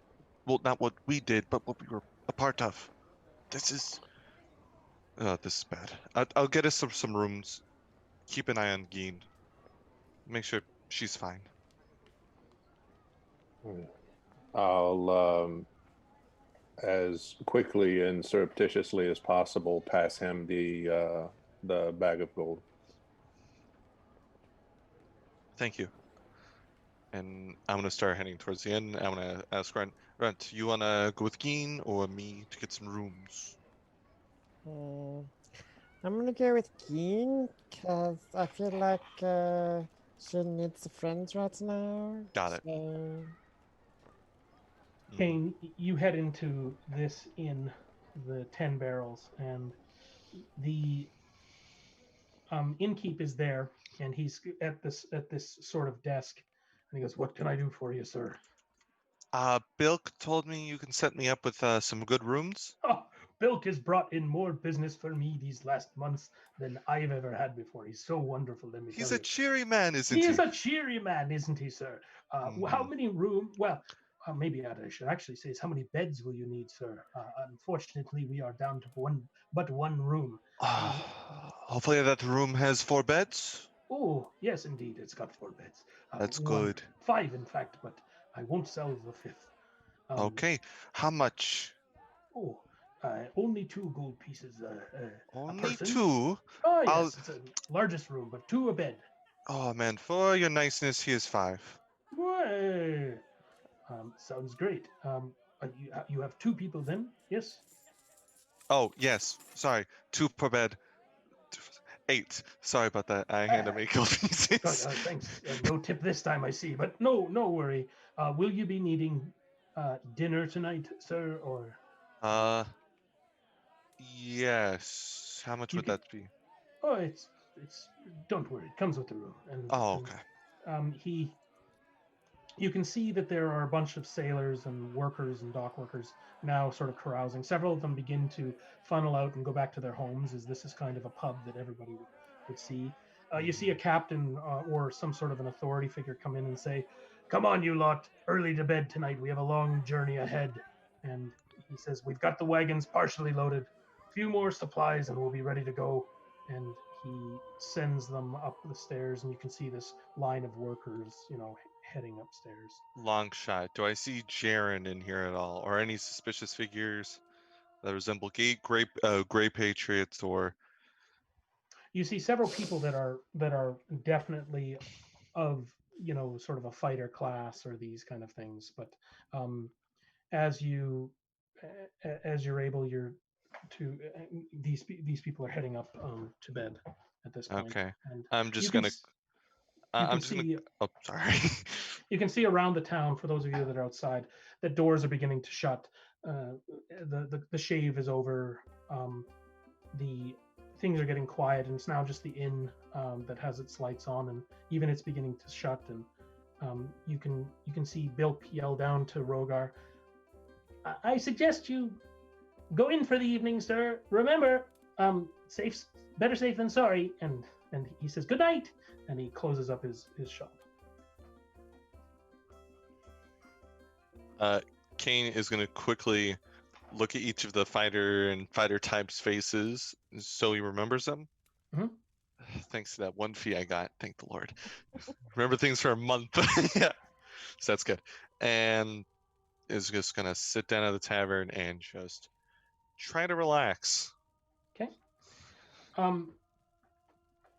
Are the rest of you going to meander in after a spell, or Is this the I'm only looking tavern? for a shop.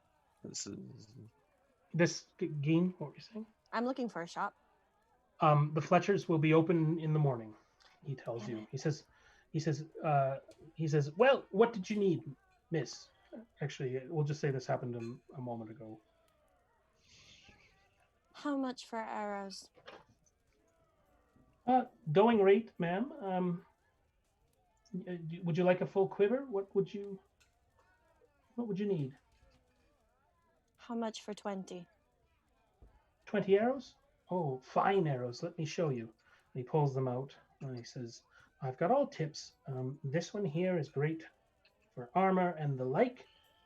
You can have this for 10 gold pieces, 24 arrows. I'll hand him 10 gold pieces. Thank you. Anything else, ma'am? No, thank you. And I'll walk away. As you walk around the town, you see there is really no other place to stay. It's not a small town. They have one very large inn.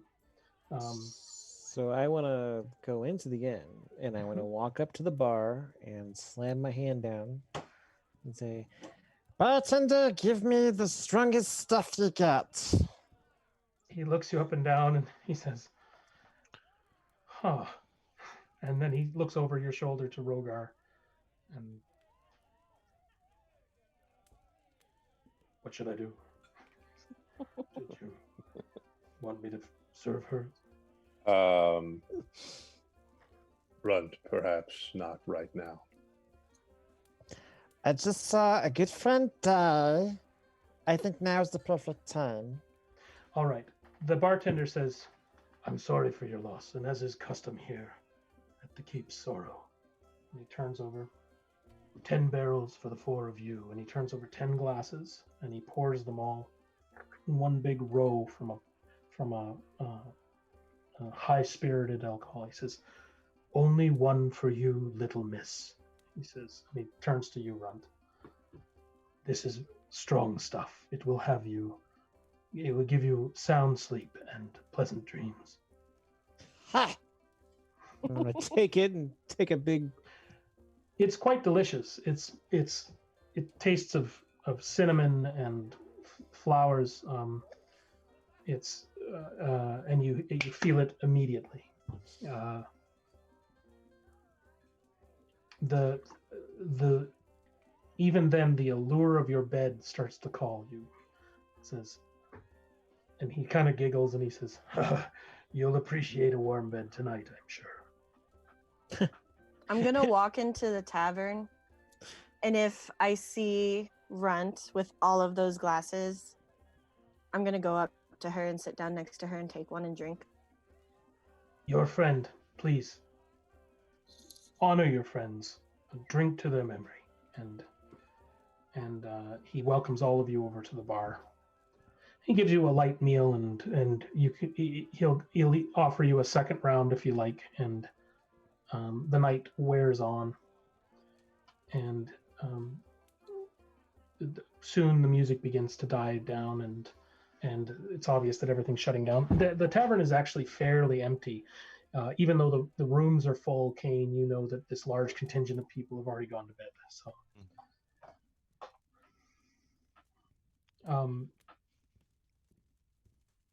when the alcohol is taken hold, the innkeeper comes over and says, "Well, we're shutting down for the night. Would you like me to show you your room now? I'm about to turn in." Yes, please. Okay, he leads you upstairs, and he set up the room, and there's a corner where he's run a curtain down the center of it. He says, I'm sorry, I only have one room, but I saw that you have the need for discretion, so please enjoy your sleep. The beds are warm, the pillows are deep.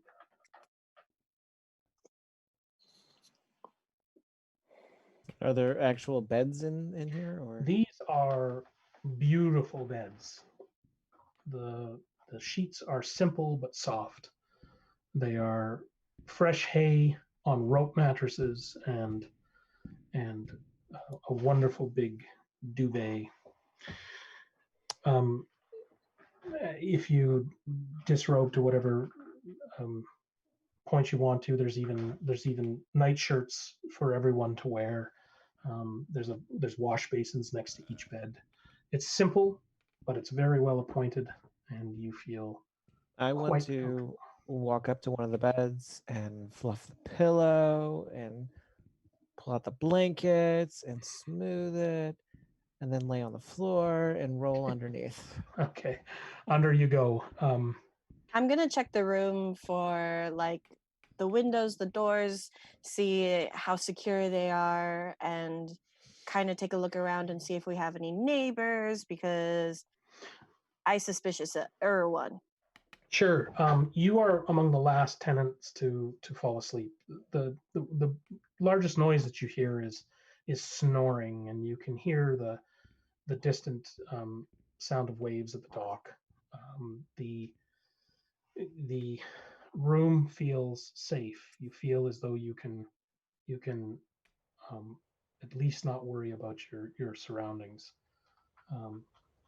The window locks stoutly if you want, but it also seems like you're high up and fairly well guarded. You can close two bound shutters that let enough of a breeze in that it feels quite refreshing. The door locks stoutly with a drop bar. And again, the majority of what you hear are the snores around you. And if any of your compatriots are laying down, soon you hear snores from them as well. I'm sleeping with my weapons in my bed. Okay. And I'm clutching Clara's bag, and I'll go to sleep. Okay. I'm keeping the Javelin of Lightning right next to my bed, and my armor is right next to it also, sort of in like a Minuteman style. Got it. Just And in then I case, head to bed. just in case the universe decides to turn itself on you. Yep. All right. Rogar?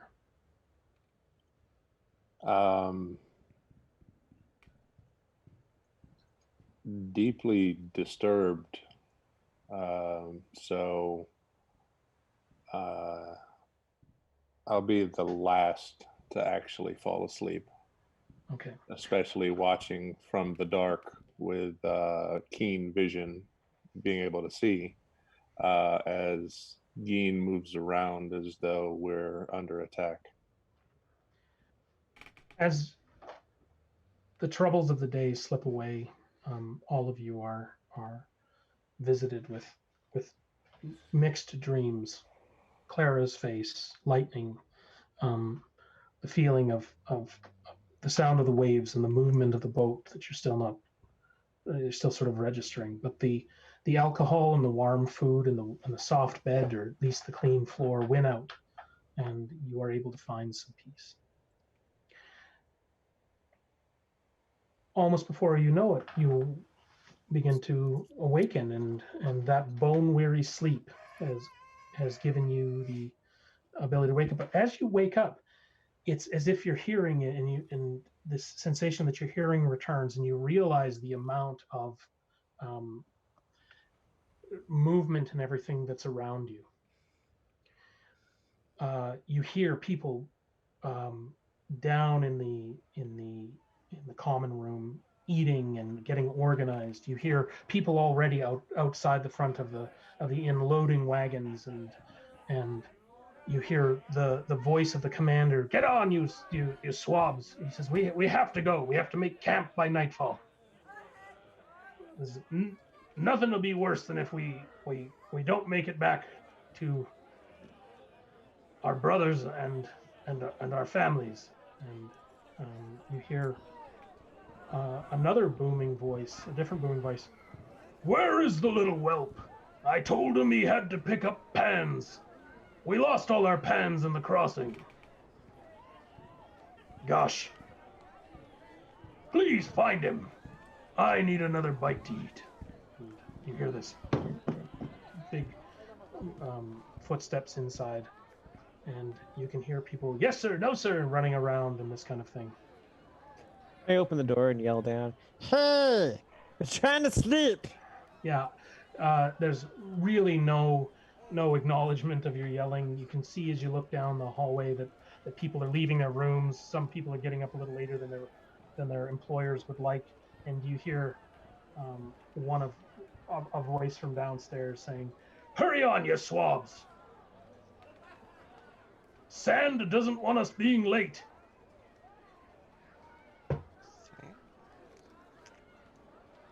Okay. Wait, Let's go take a look at that guy. did we hear sand? Yes. Okay, just want to make sure I got that right. So are you Yeah. finding your way, you're dressing and finding your way downstairs? Yes, absolutely. By the time you do, you can see that this caravan of wagons is out front and beginning to pull away. And you see your friend Bilk down there at the bar. "Oh, good morning, sir," he says. "Time for that teeth sharpening." He says, "Where are your friends? Are they coming down too?" Eventually, yes. Is the guy who was shouting "Sand is gonna have our hides" kind of thing? Is he on his way out? You can't actually tell who that was right now. You see several okay. of these large caravans beginning to pull away, and these large wagons beginning to pull away. You can still see that some of the workers are in and around there, but it's kind of a melange of people that's not really clear who's who.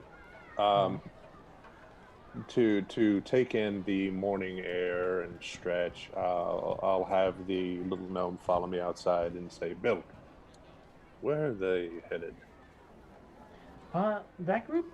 Not sure. I guess they've got a camp somewhere near here or a town. They've been here. They pulled in a couple days ago, and one of them has a pretty interesting story. They're all on their way out, I guess. And at this point, Kane, you can hear, this similar sort of thing. And then, where are all of you in the room right now, Kane? I'm getting dressed. I'm gonna put my javelin on my back and I'll walk downstairs. Okay, you walk downstairs. You hear a voice around the corner. "Come here, you little runt." And it's a really loud, booming voice.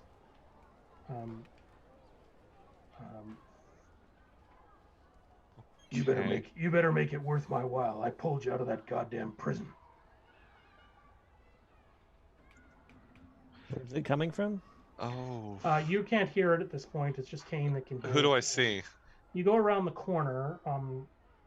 You're heading away from the door that Rogar just left, and you can see in this alcove, this booth, you can see this large set of horns. Damn. Sitting there and eating. Yep. And then you hear this voice say, "I gotta get this back to the camp. I gotta get it back to Sand. We'll deliver this, and then I'll be on the way, and I'm gonna find the people that killed my brother." Now, you brought me those frying pans, right? Screw. And you hear this voice say, "Sure did." And then you hear the hear the voice say, "But you owe me 15 gold for 15 skillets." Damn it. Shit. Oh no. This is going I'm And still bad. upstairs. you hear some coin. You'll take that, and that's all you want. And so, Kane, He's gonna have a confused look towards there. It's like, wait, 15 gold All for. I want you to go finish loading the wagons, and then we're on our way. And you see this person, and then I'm going to find the people that murdered my brother. And you see this little halfling jump down, and he starts to pass your way, Kane, and you're halfway up the stairs. Okay, I'm gonna go try to find Rogar as quick as possible. Sure, but as you do, you see this guy catches your eye, this little halfling. And he looks at you, and then you hear him clear as day, and he says, 15 gold per murder witness. And he looks and he points right at you. And then he gets this mischievous little glint in his eye, and he kind of looks back towards his boss. Okay, I'm not going to. And that's where we'll stop. Crap. When he said Wait, deep voice and short guy, I was like, it's Like, gotta be him. I was like, uh-oh. wait, did we kill him? Did we No. not kill him? Yeah. He's looking for the people who killed his brother, which we killed in the Right. jail, which Right. is an uh-oh. I thought I thought we killed him. I killed the Minotaur. The Minotaur. You had killed the Rogar. Minotaur. Rogar, we're so Okay. screwed. So, just as we wrap up here, everybody, a couple minutes over, maybe I'll ask you, what did you learn about tonight that you might not have known before? And you can base your beans on that or something else, okay? And you're all sitting full inspiration. This is the other thing that we're dealing with right now. Yeah. We're going to have to find a way to burn that down. Mhm. I didn't know that Kane was such a good sailor he's from Waterdeep, right? Yarg. Yeah, I didn't know that, and I loved Gein's like being done with everything because everything Mhm. sucks Yeah. for her right now. Yeah. So yeah, Runt was trying to cheer her up with stabbies. Yeah, I liked Runt's, I'll kill her, I'll kill him. Yeah, that was really cool too. I love that. Yeah, the first one was like, you don't have to kill the old lady. Just But the second one with that Bilk guy, that made me chuckle. Yeah, you thought about it. Yeah. I love Bilk. Bilk is my new favorite character. I right now Gein hates anyone who sings and dances and is very cheerful. Man, they are 2 cheerful people in front of in a her- row. Crazy. Yeah. Yeah, Rogar, she what'd you think hates of this whole cheerful right session? now. Rogar's just done. He's like, I was gonna say if Bilk came back to me while we were walking into town, I was gonna pull an arrow on him and just be like 2 steps back. And if he did, I would have walked away. Get out of my bubble, Belk. Pretty much. This is my stabby square. No one's allowed in it except for Runt. That's it. Yeah. And even for like as close as Runt is to Rogar, with the history that they have that we don't know about, the fact that she still was like very open to try to comfort Gein in some sort of way was really nice. So I like Runt. What so just really quickly, we're gonna go around the table and we're gonna award beans, and then I'm just gonna ask you a very short question each. Who would you give your beans to? So I think I heard that. If you can just clarify that for me, so I can keep score. Because I didn't hear one from you, Brad.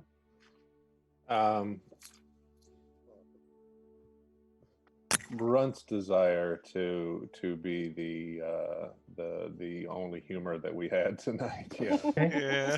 Yeah. Okay, Runt, you had Kane,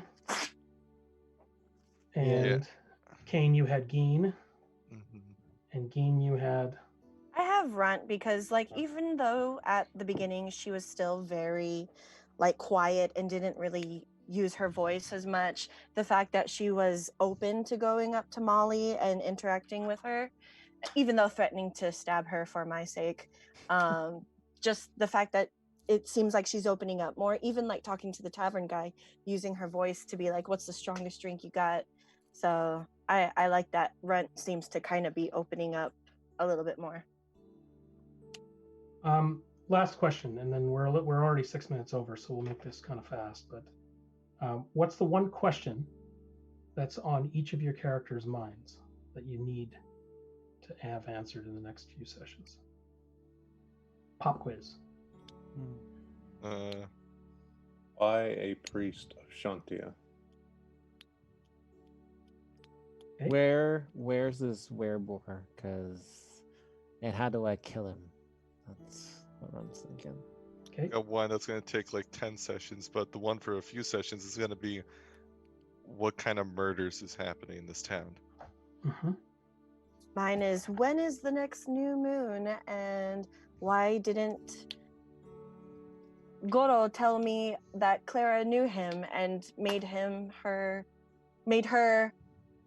Clara her, I guess, partner without really telling her? Yeah, without telling her. Well, So many that'll. secrets. That's right. Mhm. At least 28 days from now for that new Yeah. moon. So that's a ways out. And meanwhile, we've got to still find Uncle Burkle, and we have no compass. So Yeah. here we go. All right. Well, I hope say we that cut was- off his hand. Oh, That's what I was thinking. I was like, wait, can we still cut off If his we- hand, and does it still work? if we cut off his hand, it doesn't work. It only matters if he's alive, so I'm assuming dead flesh doesn't count. Well, we can tie him up and we can just cut him slowly. That's what we Yeah. did! And all of a sudden, werebore! Well, lots of questions. So I guess with that, we're going to call it an evening. And Mhm. I would like to say thanks everybody for showing up, and I want you to have a fun, safe week. Okay, so Mhm. see you again real soon. Yeah. All right, good night. Bye, everybody. See you guys.